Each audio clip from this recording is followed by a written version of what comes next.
You searched how to buy shares of Standard Biotool.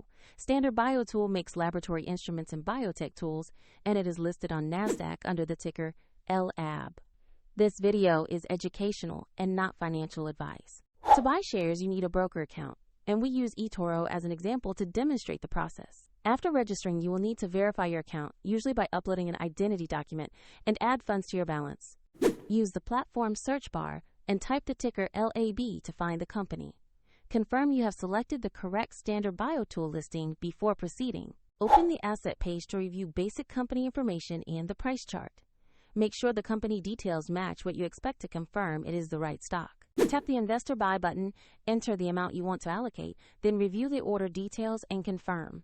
If the market is closed, the order may execute when markets reopen, and if you do not have enough funds, the platform will ask you to add money before completing the trade. After confirmation, your position will appear in your portfolio. For the example linked to eToro, see the description below.